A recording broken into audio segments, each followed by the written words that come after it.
developing anything because release 504 is taking so long to get out. So this should give you a bit of an update as to where we stand and what's coming next and what's coming after that and what's coming after that. So if we can go to the next slide, which is the first slide, how we use software releases. So just in case anyone's wondering, this should give you some ideas as to what we don't do with our software releases.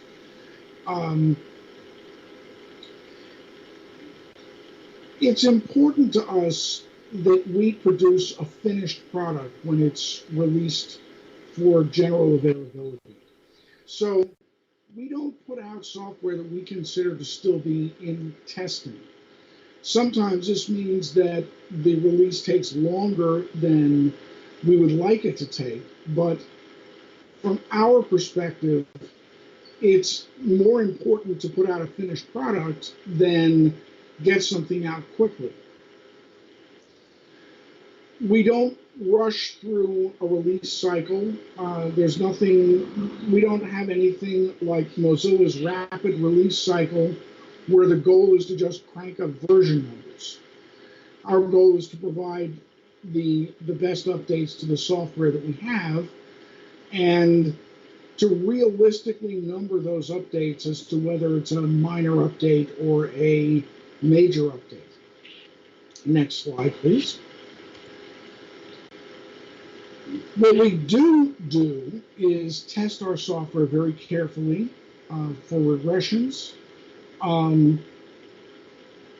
We try to make sure that everything we want to get into a release gets into that release. Things that are important, particularly during the 5.0 release cycle, things that are important to get the operating system installed.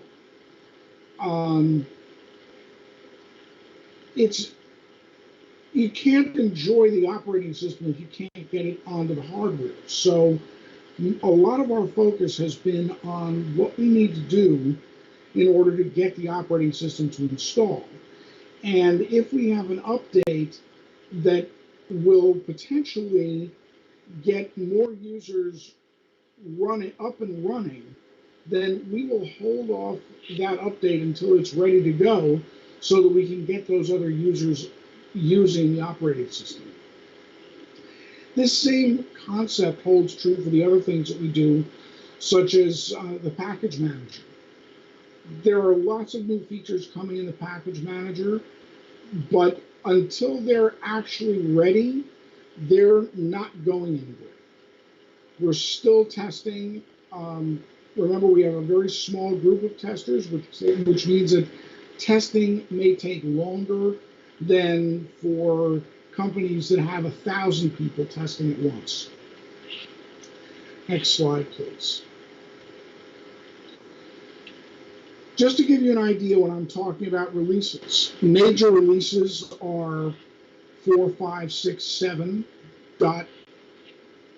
No, it's the next slide after that.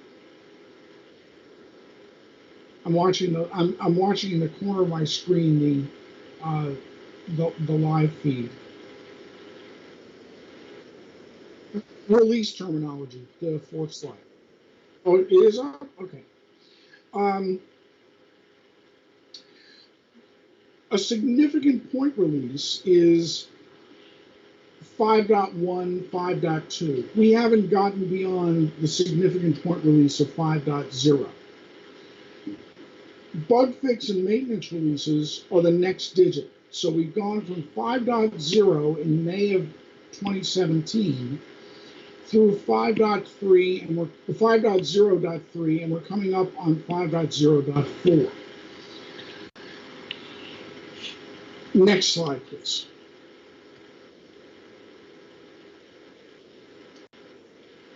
So we hadn't really anticipated a 5.0.5 release. The original plan was to go from 5.0.4 to 5.1. But while we've been working on 5.0.4, we've been accumulating things for the 5.1 release, things that were too involved to fit in the 5.0.4 release, things that were truly enhancements, so they would go into a new version. And when we took a look at the length of the list, it just seemed that 5.1 was going to take a long time to get out. You may recall from previous roadmap updates, I've said that national language versions were going to debut in 5.1. That's a lot of work all by itself. Forget all the other things that we want to do. Languages are going to take a while. We have a couple languages that are much farther along than most of the other ones. So we decided that it may actually work out where we have a number of fixes and minor enhancements ready to go along the way to getting 5.1 out. And it didn't make sense not to do a 5.0.5 release. We'll see. We're still not completely set on it, but 5.1 will be the next significant point release. And then we'll have a normal release cycle after that until we get to 5.2.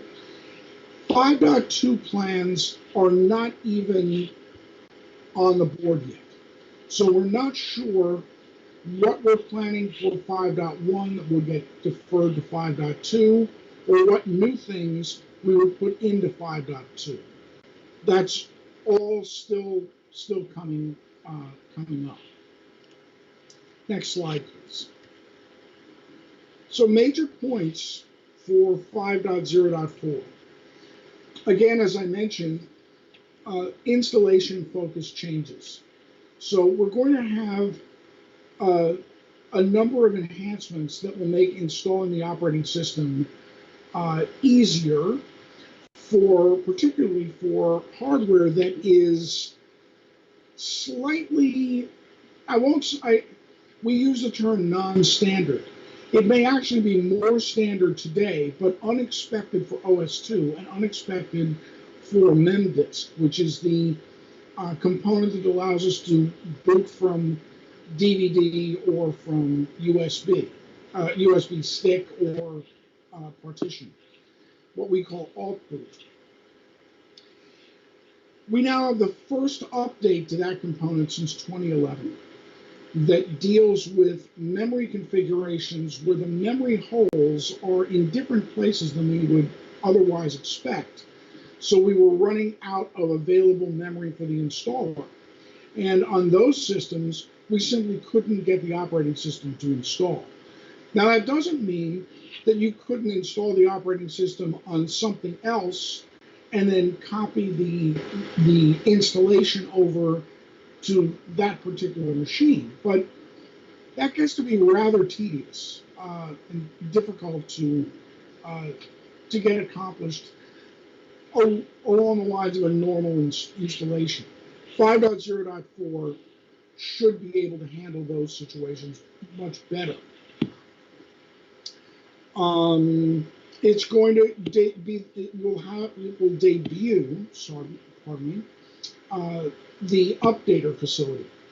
So you will no longer have to reformat and reinstall all of your software to get the latest version of ArcaOS installed on your system.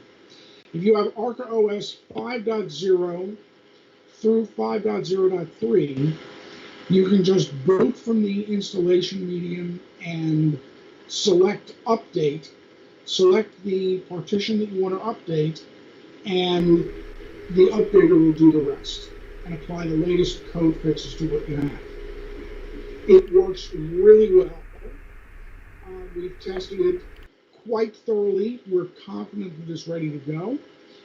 So that will be coming out in 5.0.4. And of course, the usual batch of fixes to included third-party applications, and a Samba client update is in there as well. And the latest version of Arca Noae Package Manager. Next slide, please. So here's the deal with 5.0.5. Because 5.1 is going to take significant time, and when I say 9 to 12 months, that's a very rough estimate, because in truth, the only part of 5.1 that's really been started has been the localization part of 5.1. None of the other features have really been kicked into gear. So that's a very rough guesstimate as to how long 5.1 is going to take. It's clear that there will be some updates and features that will be ready to go before 5.1 is ready for release. So instead of holding those off until 5.1 or making them all available as individual updates to be installed, we will consider doing a 5.0.5 release as the final release of the 5.0 cycle. Expect that release in 6 to 9 months following the release of 5.0.4. 5.0.4 has taken a little bit longer to get out than we had originally hoped. So if we can get 5.0.5 out sooner than the interval between 5.0.3 and 5.0.4, that would be a good thing. Next slide. In the 5.0.5 release, we would have more enhancements to the installer and to the pre-boot area, including the ability to select USB 3 controller and number of ports. We would have drivers for USB 3, potentially UEFI, and potentially NVMe. Of those three, only USB 3 actually exists today in a state where it could be considered for inclusion in a release. So UEFI is in the research phase, and you're going to get a demo of how that boots later on. That hasn't been integrated with any of the ArcaOS components yet. And the NVMe driver has not even been started yet. But it is conceivable that somewhere along the line, if it were ready, we would include that in the 5.05 release. The same thing for multi-MAC Wi-Fi drivers. If available, we would consider those for inclusion in the 5.0.5 release. DT Audio, which has been to this point known as DTA, Digital Transfer Agent, is the component which allows sound in WinOS 2 and now DOS sessions to map to UniAud for output. Because 5.1 is going to have retro gaming as a major focus, we've got a resurgence in interest in getting WinOS 2 and DOS VDMs running the way they should under ArcaOS, including full audio support. So that component is coming along quite nicely. If it's ready for inclusion before 5.1 is ready for release, that would be something that we would consider putting into a 5.05 release. Because German and Spanish are so much farther along the translation schedule than other languages that we have in the works, we may consider releasing them as 505 versions.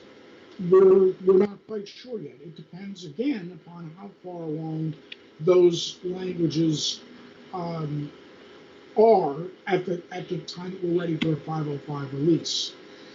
Again, we wouldn't hold up 505 for a German release, but if German is ready to go, then there's no sense in making it wait for 5.1. We know that there's demand for that, and we want to bring it out as soon as it's ready.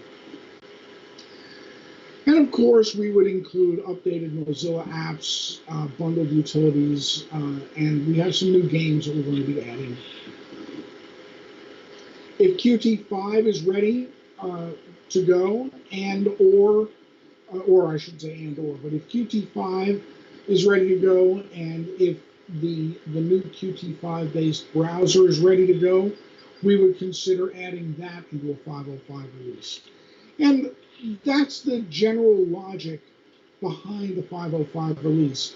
Whatever's ready to go at that point, 6 to 9 months after 504, assuming we tested it rather well at that point, we would do a 505 release. Next slide, please. Here's the plan for 5.1. As I said before, 5.1 is going to take a significant amount of time, probably up to a year, potentially more than a year. Let's not get ahead of ourselves. Everything I'm about to tell you is estimates. It's a hope, it's a prayer, it's a wish list item. Please do not hold us to any of these things. This list is entirely subject to change without notice. But these are the things that are on our list for 5.1. Next slide, please. 5.1 should be able to upgrade 5.0 anything to 5.1. There's a difference between an update and an upgrade. Because we will be adding features in 5.1, we're not just updating installed features to the latest code level. We're adding new features to an installed system. That's an upgrade. The update facility, except with rare exceptions, it's an interesting turn of phrase, does not add new software to an existing 5.0 installation. There are, as I say, there are exceptions. For instance, in 5.0.4, the update will add the ISO drive component, which is what we use for the alt boot setup to boot from USB stick. That will be added to a 5.0 release where it was not present before. We now include the 2 GB fix for DOS VDMs as a TSR, a DOS TSR. That will be added to an existing 5.0 release. But other than that, most of the things in an update are just that, updates to what's already installed. Upgrade is a different story, so don't confuse update with upgrade. 5.1 should include an upgrade facility so that one does not have to reformat and reinstall ArcaOS 5.1 when there's an existing 5.0.4 or 5.0.5 installation on the disk. We want to include a migration facility. So if you've been holding off switching to ArcaOS because you have a ton of things installed under ECS 2.1 or 2.2, the migration facility should be able to take that and convert it to the file system layout for ArcaOS and migrate your desktop to an ArcaOS desktop, keeping all of your installed software intact. That's a pretty tall order unto itself. So when you add update and when you add upgrade and migrate to national language versions, just those things take a tremendous amount of time and effort. We're going to revamp the hardware types in the installer. Right now we have older hardware, modern hardware, and we have virtual machines, and some of the modern hardware safe mode, which essentially just disables ACPI. It does a couple other things. We're going to revamp those so that they're more logical and they're easier to select for users who may not know exactly which one to take. So that's part of our pre-boot enhancement plan. There will be some additional installer tweaks. We have some things now that help us deal with dirty volumes, or I should say, volumes that appear to be in need of consistency checking. They may or may not be dirty. Dirty is a state of shutdown, not a state of a volume. So we'll be able to deal with those more efficiently than we do right now. And we want to make some changes to the locale subsystem in the operating system to bring it into the 21st century and so that it's maintainable going forward. Locales are interesting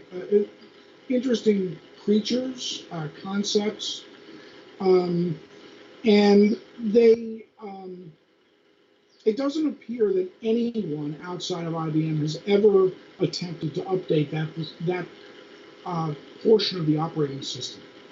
But if you've ever used the country palette, you'll know what I'm talking about when I say that it needs to be brought into the 21st century. There are a number of things that are different now than when IBM originally designed the facility. But all of that is going to probably need to be redone from scratch and dropped in as a replacement. There's nothing in the DDK that would give us any assistance with that work. There's no way to rebuild components that are there, so they'll need to be replaced. They'll need to be built from scratch. Next slide, please. As you've probably heard over the years, David is working on a new audio driver that will replace UniAud for us. It will be more maintainable and more compatible with more modern audio chips than UniAud. We won't have the UniAud resync problem. Hopefully that's going to get into 5.1. And the DT audio component will be able to talk to that as well as talking to UniAud. It would be nice if we can get HD video, Intel HD video support in Snap for modern Intel chipsets. That's one of the things on our list. That'll give us accelerated video for those chips, as well as control for output port and multi-head and zoom, the nice creature features that we don't, creature comforts that we don't really get with Panorama. The IBM FTP application is really showing its age. If you don't use a replacement FTP program, dealing with IBM's command line FTP is very tedious these days. We've got a recent thread going on the ECS ISP mailing list about the need for an FTP client that does TLS, transport layer security with certificates. Well, the IBM FTP client doesn't do that. We're looking at a drop-in replacement that will be essentially command compatible, so the learning curve will not be steep, but we can use it as a replacement FTP application. The one that we're looking at right now is LFTP, which is very common in the Linux world, and Paul Smedley is doing some work to get that ported for us. That's coming along. So we want to do a drop-in replacement for FTP in 5.1. Most people are familiar at this point with the old IBM Warp 4 selective install utility, or what we call the bane of our existence. That's going to go in 5.1, and it will be replaced with a group of focused selective installers and configuration applets.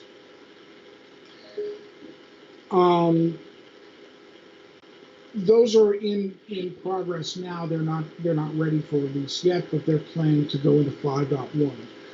Credentials Manager, which does exist, will be upgraded and enhanced and included in 5.1.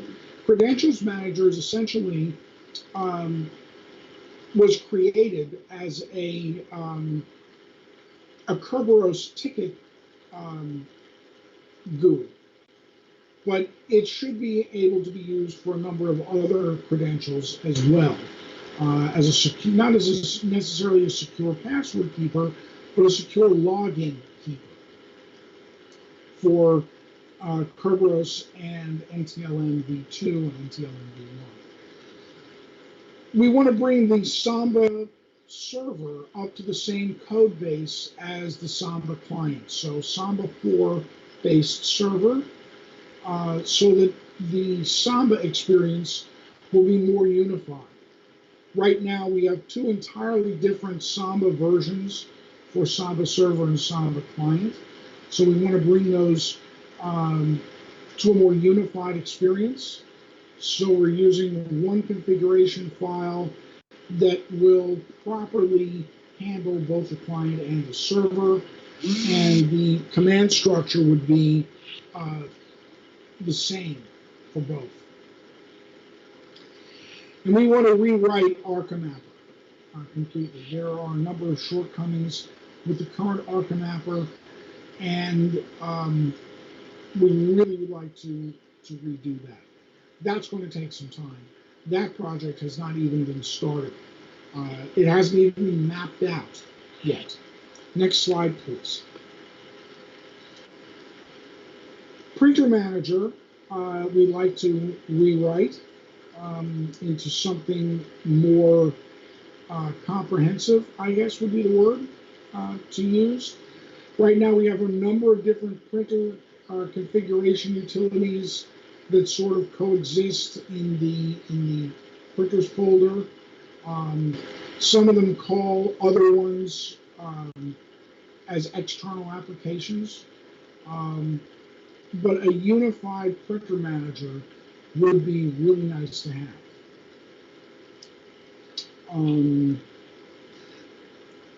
There are some other desktop things, among them a replacement for the background page on the desktop properties notebook. There's a tremendous amount of stuff that's wrong with that page. The duplicate file name issue in the drop-down list, the fact that it only allows selection of bitmap files,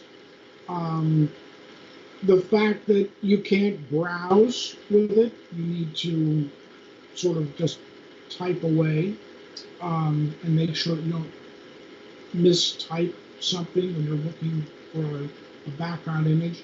It has no way to automatically rotate wallpaper to a different one from one boot session to the next. So we'd like to see if we can address that by subclassing that page.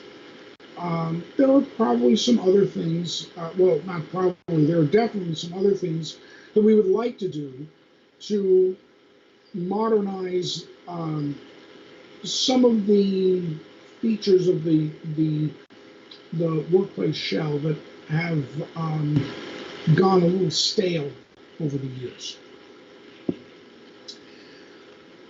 A desktop search utility. And here's the interesting thing about desktop search. When desktop search was first